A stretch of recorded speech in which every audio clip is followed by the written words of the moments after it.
மீண்டும் ஒரு வீடியோவில் உங்களை சந்திப்பது மிக்க மகிழ்ச்சி. இதே காலையில் சந்திரா இடியப்பத்து மாவு வச்சுருந்தா அப்போ சரி நானும் ஒலிம்பி வந்து அவங்க ஹெல்ப் பண்ண போட்டு இடியப்பம் புளிஞ்சு கொடுக்குறேன். இடியப்பம் புளியில் தான் கொஞ்சம் சில பேருக்கு கைகளை நோவும் அப்போ புளிஞ்சு கொடுக்குறேன். இப்போ 2 நாளாக ஒரு பிரச்சனை சோசியல் மீடியாக்களில் முக்கியமான பிரச்சனையாக தமிழ்நாடு மக்களுக்குள்ள ஓடிக்கொண்டிருக்கு. என்னென்னு கேட்டால் இளைய தளபதி விஜய் சங்கீதாவுடைய விவாகரத்து பிரச்சனை. பாரம்பரியர்களே, கணவன் மனைவிக்குள்ள ஒரு பிரச்சனைன்னு சொன்னால் அது கணவனில் தவறாக இருக்கலாம் அல்லது மனைவியில் பிரச்சனையாக இருக்கலாம். அதுக்கு வேறு பிரச்சனை இல்லை. ஒருத்தர் தாய் தப்பனோடையும் பிரச்சனை, மனைவியோடையும் பிள்ளைகளோடையும் பிரச்சனை என்றால் தவறு எங்கே இருக்குன்னு யோசிச்சு பாருங்க. இவரெல்லாம் அரசியலுக்கு வந்து மக்களுக்கு தலைவர் என்று சொல்கிறது இல்லை, தலைவராக வந்து என்ன செய்ய போகிறார்? ஒரு அப்பா அம்மா மனைவி பிள்ளைகளையே பிரச்சனை இல்லாமல் சந்தோஷமாக வச்சுக்க தெரியாதவரெல்லாம் ஒரு தலைவராக வெக்கப்படுறேன். முந்தி நான் இவருக்கு ஃபேனாக இருந்துட்டேன்.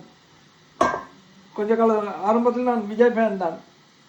அதனால் இப்போ அதை நினைச்சு மனவத்தப்படுறேன், வெக்கப்படுறது.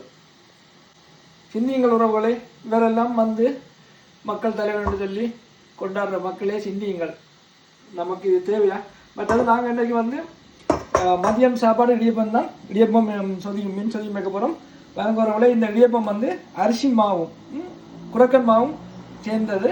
வெள்ளமாக சேர்க்கையில் இது கொஞ்சம் ஆரோக்கியமாக இருக்கும் குரக்கன் மாவு போட்டபடியாக. அதே நேரத்தில் நாங்கள் எல்லாமே அரிசி மாவோ குரக்கன் மாவோ நிரூபணம் தான் பண்ணுறோம். நாங்கள் அது வந்து ஓரளவு ஊரில் நாங்கள் இடித்த மாதிரியும் டேஸ்ட்டும் மாயம் இருக்கும், நம்பத்தன்மையாகவும் இருக்கும். டேட்டுகள் மாற்றாமல் கொள்ளாமல் மாயம் இருக்கும் நான் நினைக்கிறேன்.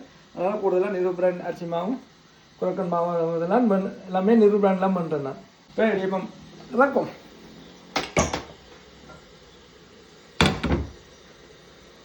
அங்கே ரைஸ் குக்கரில் அழிக்கிறது ஈஸியும் சுலபமும் இன்னும் ஒன்று தான்.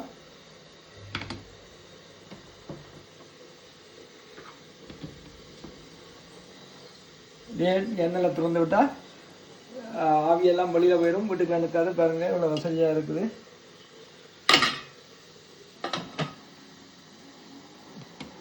பழங்குறவளே பாருங்க,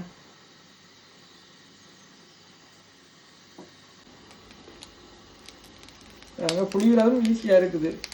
சில வழியில் பதம் பிழைச்சா புளிகிற கஷ்டமாக இருக்கும். இன்றைக்கி பதம் சரியாக வந்துருக்குது.